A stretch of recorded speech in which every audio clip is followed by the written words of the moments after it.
What's up, Sleepers? So some days ago I got Ashes of Singularity from the Humble Bundle giveaway and was pretty excited about this as the game looked very similar to my all-time favorite RTS, that is Supreme Commander.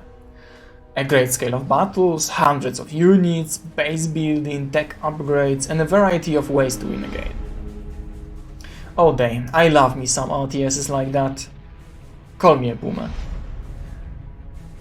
However, although similar, Ashes actually disappointed me, I'm sorry to say.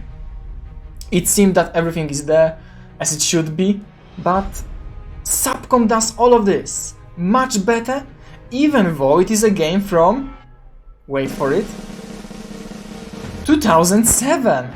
And the graphics actually did not really age that much, to be honest.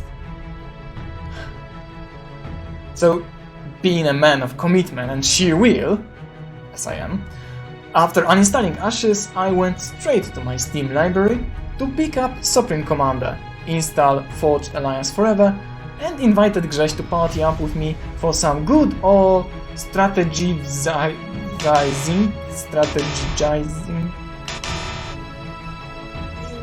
RTS.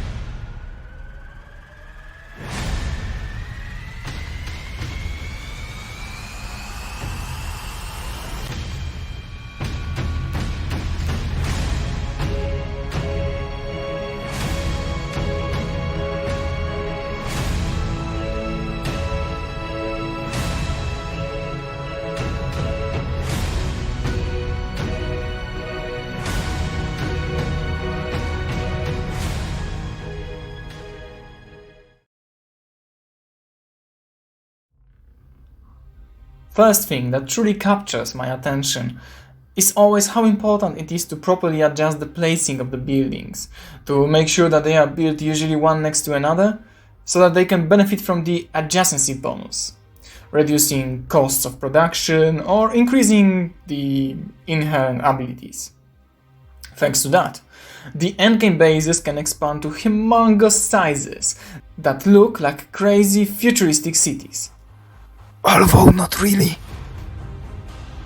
And the fact that you do not have the most important building that needs to be protected at all costs, but rather you have 3 types of factories that can be built anywhere, and they are useful in their own way, and most importantly, expendable. One among many. Sure, you can upgrade them, and then you really might start caring about them once you have invested lots and lots of resources. But your workers, engineers, can go to the other part of the map, which can, by the way, be really huge, and just simply build a satellite base with factories already on the same upgrade tier if I need this.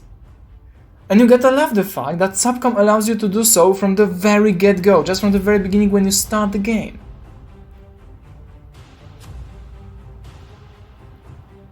But you really should apply some brain cells to how you expand and what units you are building, as the game doesn't give a scheisse about your resources and what your current economy allows you to build or not. You can queue orders however you want, despite the fact that they might use up a lot of your resources, and you can actually start getting, let's say, under the water level, go negative on the income. This way, the economy will impact the production speed, but not stop it completely, and eventually might screw you up as the other player will get more units and important buildings much faster than you, and eventually will overrun you completely. That's why you should always be prepared to have some engineers scouting the land around and reclaiming resources from wrecks and rocks.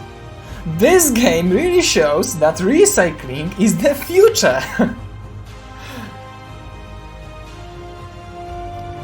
Easy to learn, hard to master, at its finest.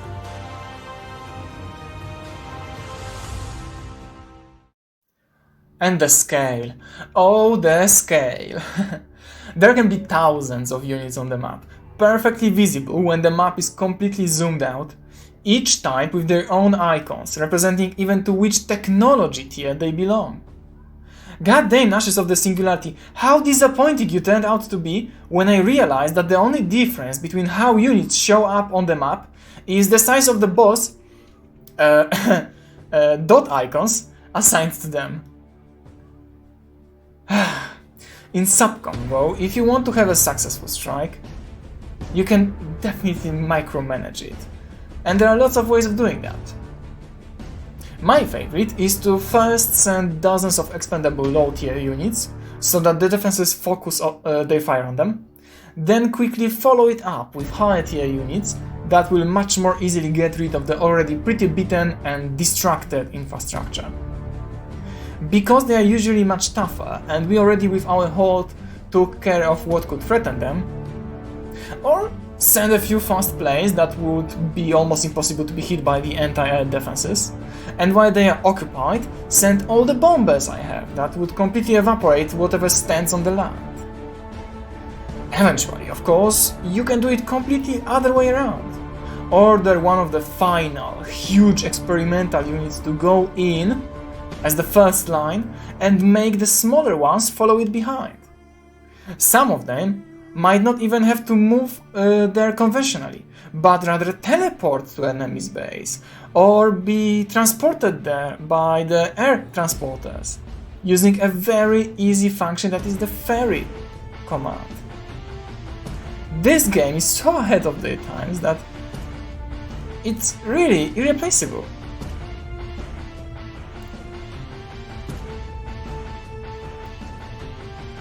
Or, and that's the funny one, you can play as my favorite faction, Sigh, who are edgy future robot people, and you can have pretty OP ships with legs. You get it? Ships with legs! God damn, this game is good, and truly ahead of its time. Highly, highly recommended.